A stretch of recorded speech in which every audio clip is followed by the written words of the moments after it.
मैं आचार्य सरिता मिश्रा आपके अपने ज्योतिष और आध्यात्म के चैनल वैदिक ज्योतिष शिक्षण संस्थान में आप सभी दर्शकों का हार्दिक अभिनंदन करती हूँ। सबसे पहले आज आप सभी को हनुमान जयंती की मेरी तरफ से ढेर सारी बधाइयाँ। आज मैं आप सभी को हनुमान जयंती के बारे में विस्तार से जानकारी दूंगी कि हनुमान जयंती का शुभ मुहूर्त क्या है, शास्त्रों में इसका क्या महत्व है और हनुमान जयंती के दिन अष्टसिद्धि और नव सिद्धि का क्या महत्व है, इसके बारे में मैं आपको विस्तार से जानकारी दूंगी। और प्रत्येक राशि के अनुसार हनुमान जयंती के दिन कौन सा उपाय करने से हमें हनुमान जी का शुभ आशीष प्राप्त होगा, इन सभी के बारे में मैं आज आपको विस्तार से जानकारी दूंगी। तो वीडियो आप सभी के लिए बहुत ही महत्वपूर्ण रहने वाला है, तो वीडियो को बिना स्किप के लास्ट तक देखिए। जानकारी अगर अच्छी लगे तो प्लीज मेरे वीडियो को ज्यादा से ज्यादा लाइक करें। चैनल पर अगर पहली बार आए चैनल को सब्सक्राइब करें, बेल आइकन को प्रेस कर ले और मेरी इस जानकारी को अपने जानने वालों में ज्यादा से ज्यादा शेयर करें ताकि अन्य भी इस जानकारी का लाभ उठा सके। और यदि किसी को अपनी कुंडली मुझसे एनालाइज करवानी है तो मेरे मोबाइल नंबर 8383904847 पे कॉल करके मुझसे अपनी कुंडली एनालाइज करवा सकते हैं। मैंने ज्योतिष के क्षेत्र में वैदिक ज्योतिष, पामिस्ट्री, न्यूमरोलॉजी, टैरो, वास्तु, फिजिटिंग, gemology, advance predictive astrology, remedial course, Vastushastra, इन सभी विषयों का मैंने अध्ययन कर रखा है और लगभग 10-12 साल से इस क्षेत्र में मैं लोगों को सेवा दे रही हूँ। तो चलिए इसी के साथ हम जानते हैं कि हनुमान जयंती के लिए का क्या महत्व है शास्त्रों में। हनुमान जयंती यानी कि प्रभु श्री राम के परम भक्त बजरंगबली हनुमान जी का जन्मोत्सव होता है। हनुमान जयंती प्रतिवर्ष चैत्र मास की पूर्णिमा तिथि पर मनाई जाती है। ऐसे में हिंदू पंचांग के अनुसार इस वर्ष हनुमान जयंती 16 अप्रैल शनिवार के दिन पड़ने जा रहा है। माना जाता है कि हनुमान जयंती अगर सप्ताह में मंगलवार या शनिवार के दिन पड़ता है तो इसका महत्व कई गुना बढ़ जाता है। ऐसा इसलिए क्योंकि सप्ताह में मंगलवार और शनिवार का दिन सीधा संबंध बजरंगबली से जोड़कर देखा जाता है। हनुमान जयंती में आज हम जानेंगे कि इस वर्ष की हनुमान जयंती क्यों खास रहने वाली है, क्या है इस दिन का सही पूजा मुहूर्त, सही पूजन विधि क्या है और इस दिन की पूजा से मिलने वाले लाभ और साथ ही जानेंगे कि सिंदूर के किन उपायों को करके आप इस दिन हनुमान बजरंगबली का आशीर्वाद आपके जीवन में प्राप्त कर सकते हैं। इन सभी के बारे में आज हम विस्तार से चर्चा करेंगे। तो आइए हम जान लेते हैं कि हनुमान जयंती का शुभ मुहूर्त टाइमिंग क्या रहने वाला। आइए जान लेते हैं। इस वर्ष हनुमान जयंती 16 अप्रैल शनिवार के दिन पड़ने जा रहा है। बात करें समय की तो पूर्णिमा तिथि 16 अप्रैल को रात 2:25 पर आरंभ होगी और 17 अप्रैल को सुबह 12:24 पर समाप्ति का टाइम है। क्योंकि हनुमान जयंती उदया तिथि में मनाए जाने का विशेष महत्व है, ऐसे में हनुमान जयंती 16 अप्रैल को ही मनाई जाएगी। अब आइए हम जानेंगे कि हनुमान जयंती के दिन कौन से शुभ योग बनने जा रहे हैं। आइए जान लेते हैं। जैसा कि हम पहले बता चुके हैं कि हनुमान जयंती अगर शनिवार और मंगलवार के दिन पड़ता है तो ये बेहद ही अपने आप में एक खास योग बन जाता है। ऐसे में इस साल भी हनुमान जयंती शनिवार के दिन ही पड़ने जा रहा है। तो पहला शुभ संयोग तो यही हो गया कि हनुमान जयंती हनुमान जी के संबंधित दिन को ही पड़ने जा रहा है। दूसरा शुभ योग यह रहने वाला है कि इस वर्ष हनुमान जयंती पर रवि योग और हर्षल योग बनने जा रहा है। इसके अलावा इस दिन चित्रा नक्षत्र भी रहने वाला है। माना जाता है कि इन योगों में किया गया कोई भी शुभ कार्य हमेशा ही शुभ फलदायी होता है। ऐसे में इस मुहूर्त में यदि आप हनुमान जयंती की पूजा करते हैं तो आपको बजरंगबली की प्रसन्नता और उनका आशीर्वाद अवश्य प्राप्त होगा। बात करें इस योग के समय की तो 16 अप्रैल को 5:55 से रात के 8:40 तक रवि योग रहने वाला है। अब आइए हम जान लेते हैं कि हनुमान जयंती का शास्त्रों में क्या महत्व बताया गया। आइए जानते हैं। बजरंगबली को समर्पित इस दिन पर पवित्र नदियों में स्नान करने का विशेष महत्व शास्त्रों में बताया गया है। कहा जाता है कि ऐसा करने से व्यक्ति के सभी पाप धुल जाते हैं और सभी प्रकार के भय और बाधाएं दूर हो जाती है। इसके अलावा यदि आपके जीवन में शनि संबंधित कोई भी दोष हो तो उस हनुमान जयंती के दिन हनुमान मंदिर अवश्य जाए और वहां पर शुद्ध घी या फिर सरसों के तेल का दीपक अवश्य भगवान के सामने दिखाएं। ऐसा करने से आपको प्रभु हनुमान जी के साथ साथ शनिदेव की प्रसन्नता भी हासिल होगी, साथ ही उनके दोषों से भी आपको छुटकारा मुक्ति मिल जाएगी। अब हम जानेंगे कि हनुमान जयंती के दिन हमें किस प्रकार से पूजा विधि करनी चाहिए, आइए जान लेते हैं। सबसे पहले इस दिन पूजा में साफ सफाई का विशेष ध्यान रखना चाहिए। ऐसे में जल्दी सुबह उठकर स्नान करें और स्वच्छ वस्त्र धारण करें। इसके बाद हनुमान जी की पूजा अर्चना करें। पूजा में इस दिन आप हनुमान चालीसा, सुंदरकांड, बजरंग बाण, रामायण इत्यादि का पाठ यथाशक्ति कर सकते हैं। इसके बाद हनुमान जी को चमेली के तेल में सिंदूर मिलाकर इसका लेप लगाना चाहिए। इसके अलावा इस दिन दीपक जलाते समय लाल रंग की बत्ती का प्रयोग करना और सरसों तेल के दीपक जलाना सर्वोत्तम रहता है। अंत में आरती करें और पूजा में अनजाने से हुई भूल चूक की ईश्वर से क्षमा याचना करें। इस दिन सिंदूर, अब हम जानेंगे कि इस दिन सिंदूर के कौन से उपाय दिलाएंगे भगवान बजरंगबली का आशीर्वाद आप सभी को, आइए जान लेते हैं। हम जानते हैं कि हनुमान जयंती के दिन सिंदूर के विशेष उपाय से कौन से लाभ की प्राप्ति होगी, आइए जान लेते हैं। अगर आप लंबे समय से किसी बीमारी से ग्रस्त है तो हनुमान जयंती के दिन घी में सिंदूर मिलाकर हनुमान जी को इसका लेप लगाना चाहिए। आर्थिक संपन्नता के लिए हनुमान जयंती के दिन एक सफेद कागज पर सिंदूर से स्वास्तिक बनाकर इसे पहले हनुमान जी को अर्पित करें और इसके बाद इसे अपनी तिजोरी में रख सकते हैं। शीघ्र विवाह के लिए हनुमान जयंती के दिन हनुमान जी के पैरों में सिंदूर अर्पित करें और उसके बाद इसी सिंदूर का टीका लगा ले।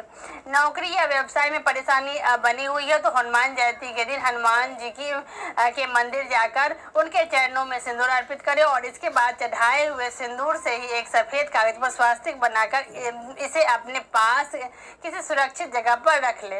यदि आपके जीवन में कर्ज की समस्या लंबे समय से चल रही है तो इस दिन चमेली के तेल में सिंदूर मिलाकर हनुमान जी को इसका लेप लगाएं और साथ ही अपनी उम्र के हिसाब से पीपल के पत्ते लेकर इस पर राम राम लिखकर इसे भी हनुमान जी को अर्पित करें। हनुमान जी को अष्ट सिद्धिदाता और नव सिद्धिदाता की संज्ञा दी गई है। आज मैं इसके बारे में आपको विस्तार से जानकारी दूंगी कि हनुमान जी को ऐसा क्यों कहा गया। तो आइए जान लेते हैं कि अष्ट सिद्धियां और नव सिद्धियों का क्या अर्थ है।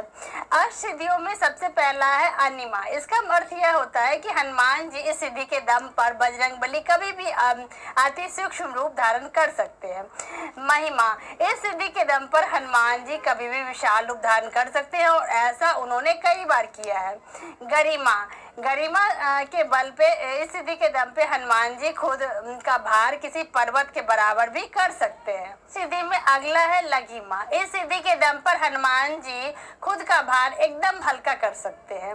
अगला है प्राप्ति। इस सिद्धि के मदद से हनुमान जी किसी भी वस्तु को क्षण भर में प्राप्त कर लेते हैं और साथ ही वह पशु और पक्षियों की भाषा भी समझ लेते हैं वह पशु और पक्षियों की भाषा भी समझ लेते हैं और भविष्य भी देख सकते हैं। अगला है पराक्रम। इस सिद्धि के दम पर हनुमान जी पाताल तक जा सकते हैं और आकाश में उड़ भी सकते हैं। साथ ही पानी में मनचाहे समय तक जीवित भी रह सकते हैं। अगला है ईशित्व। इस सिद्धि के दम पर हनुमान जी दैवीय शक्ति प्राप्त हुई है। आज सिद्धि में लास्ट है वशित्व। इस सिद्धि के दम पे हनुमान जी जितेंद्रिय बनते हैं और मन पर नियंत्रण रखते हैं। हनुमान जी को नव निधि के दाता भी कहा जाता है। आइए जानते हैं इसका क्या अर्थ है। पद्म निधि, इस निधि से संपन्न मनुष्य सात्विक होता है और दान पुण्य करता है। महापद्म निधि, इस निधि के से संपन्न व्यक्ति अपने धन को धार्मिक प्रवृत्ति के लोगों में दान करता है। नील निधि, इस निधि से सुशोभित व्यक्ति सात्विक तेज से परिपूर्ण होता है। मुकुंद निधि, इस निधि से संपन्न व्यक्ति रजोगुण से संपन्न होता है। नंद निधि, इस निधि से संपन्न व्यक्ति राजस और तामस गुणों वाला होता है। अगली निधि है नंद निधि। इस निधि से संपन्न व्यक्ति राजस और तामस गुणों वाला होता है। हनुमान जी को मकर निधि भी प्राप्त है। इस निधि से संपन्न व्यक्ति वस्तुओं का संग्रह करने वाला होता है। निधि में हनुमान जी को अगली निधि प्राप्त है कच्छप निधि। इस निधि से संपन्न व्यक्ति तमस गुणों वाला होता है। अगली निधि हनुमान जी को प्राप्त क्या है, आइए जानते हैं। शंख निधि। शंख निधि यह निधि एक पीढ़ी के लिए होती है। नव निधि में हनुमान जी को आखिरी निधि प्राप्त है खर्व निधि। इस निधि से संपन्न व्यक्ति के स्वभाव में अलग अलग तरह के परिणाम दिखाई पड़ते हैं। हम जानेंगे कि हनुमान जयंती के दिन प्रत्येक राशि के अनुसार हमें कौन से उपाय करने से भगवान का, हनुमान जी का, बजरंगबली का आशीष प्राप्त होगा। आइए जान लेते हैं। सबसे पहले मेष राशि। मेष राशि के जातकों को हनुमान जयंती के दिन एक मुखी हनुमान कवच का पाठ करना चाहिए। साथ ही इस दिन बजरंगबली को बूंदी अवश्य चढ़ाएं और इसके बाद उसे गरीबों में बांट दें। वृषभ राशि के जातकों को इस दिन रामचरितमानस का पाठ करना चाहिए और बजरंगबली को उनकी प्रिय मीठी रोट भोग में अवश्य अर्पित करनी चाहिए। ऐसा करने से आपको बजरंगबली का आशीर्वाद अवश्य प्राप्त होगा। मिथुन राशि के जातकों को हनुमान जयंती के दिन सुंदरकांड का पाठ करना चाहिए और भगवान हनुमान जी को बूंदी का प्रसाद अर्पित करना चाहिए और इससे आपको सुफल की प्राप्ति होगी। कर्क राशि के जातकों को इस दिन पंचमुखी हनुमान कवच का पाठ करना चाहिए और बजरंगबली को लाल झोला अर्पित करना चाहिए। ऐसा करने से आपको सुफल की प्राप्ति अवश्य ही मिलेगी। सिंह राशि के जातकों को हनुमान जयंती के दिन रामचरितमानस के बाल कांड का पाठ करना विशेष फलदायी रहने वाला है। हनुमान जी को भोग अवश्य अर्पित करें। ऐसा करने से आपकी सभी मनोकामनाएं पूर्ण हो जाएगी। कन्या राशि के जातकों को हनुमान जयंती के दिन रामचरितमानस के लंका कांड का पाठ करना चाहिए और हनुमान मंदिर जाकर बजरंगबली के समक्ष शुद्ध घी के 6 दीपक प्रज्वलित करने चाहिए। तुला राशि के जातकों को हनुमान जयंती के दिन रामचरितमानस के बाल कांड का पाठ करना सर्वश्रेष्ठ रहेगा और हनुमान जी को खीर का भोग लगाना चाहिए। पूजा के बाद इस खीर को गरीब बच्चों में अवश्य बांटें। वृश्चिक राशि के जातकों को हनुमान जयंती के दिन हनुमान अष्टक का पाठ करना चाहिए और साथ ही साथ हनुमान जी को गुड़ और चावल का भोग अर्पित करना चाहिए। इससे आपकी सभी परेशानियां दूर हो जाएगी। धनु राशि के जातकों को हनुमान जयंती के दिन रामचरितमानस के अयोध्या कांड का पाठ करना विशेष फलदायक रहेगा और हनुमान जी को शहद को भोग के रूप में अर्पित करना चाहिए और उन्हें स्वयं प्रसाद रूप में ग्रहण करना चाहिए। ऐसा करने से आपको सुख व समृद्धि की वृद्धि होगी और साथ के साथ आपके जीवन में दुख, तकलीफ और दर्द का नाश हो जाएगा। मकर राशि के जातकों को हनुमान जयंती के दिन रामचरितमानस के किष्किंधा का पाठ करना चाहिए और हनुमान जी को मसूर की दाल अर्पित करनी चाहिए। कुंभ राशि के जातकों को हनुमान जयंती के दिन रामचरितमानस के उत्तरकांड का पाठ विशेष फलदायक है आप सभी के लिए और हनुमान जयंती को मीठी रोटियों का भोग अर्पित करना चाहिए। मीन राशि के जातकों को हनुमान जयंती के दिन हनुमंत बहु का पाठ करना चाहिए और हनुमान मंदिर जाकर लाल रंग की ध्वजा चढ़ाने से आपकी समस्त मनोकामनाएं अवश्य इस उपाय से पूर्ण हो जाएगी। तो इसी के साथ ईश्वर का आशीर्वाद हम सभी के ऊपर बना रहे। आप सभी स्वस्थ हो, प्रसन्न हो, आनंदित हो। मेरे वीडियो को आप सभी ज़्यादा से ज़्यादा लाइक, शेयर और सब्सक्राइब करें। धन्यवाद।